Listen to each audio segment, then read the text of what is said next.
حلاوه روح. انا كلمتكم لله والوطن كده الاسبوع اللي فات وقلت لكم ان انا شايف ان فيلم حلاوه روح مزودها شويه وفي ايحاءات كثيره وفي كذا وكذا وكذا، وانا عارف ان الفيلم ده هيعمل مشاكل. وقلت ليه كده؟ ما كنا يعني نعمل افلام منضبطه شويه. وليه كده يا هيفا؟ ما انت عملتي فيلم قبل كده اللي هو كان اعتقد اسمه دكان شحاته، هو كان اول تجربه تمثيليه ليكي وكان معقول. كان معقول، ما كانش فيه يعني العري قوي او الايحاءات دي قوي او الالفاظ قوي او اظهار الجسم والمفاتن بالشكل ده قوي. فقلنا بقى كويس، هيفا عملت تجربه سينمائيه كويسه، التجربه السينمائيه الثانيه هتبقى ارقى واحسن. فلا، طلعت الحقيقه اكثر كده يعني.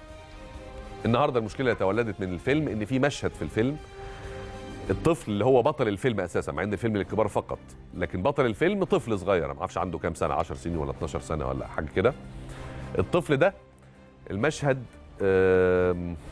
ايه، الطفل بيداعب هيفا، بيغازل هيفا، بيعاكس هيفا، مش عارف بيعمل ايه في هيفا، بس زياده شويه. فالدنيا مقلوبه وفي حاله جدل كثيره جدا حوالين هذا المشهد في الفيسبوك وتويتر وكذا.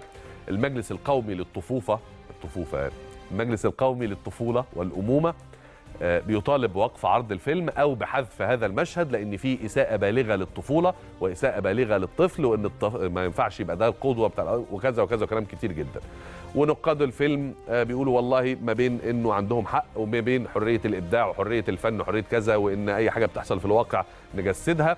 ومنتج الفيلم والجهه المنتجه للفيلم بيقولوا ان مفيش كلام عن ان حاجه هتتحذف. وكان في شائعه طلعت ان الفيلم وقف عرضه في الامارات والكويت باين، وقال لك هذه شائعه ايضا، الفيلم ما توقفش عرضه. ففي النهايه في لبش حوالين الفيلم، لكن في النهايه انا مش ناقد فني عشان افتي في جوده الفيلم دراميا، لكن انا بتكلم على رد فعل الفيلم في الشارع.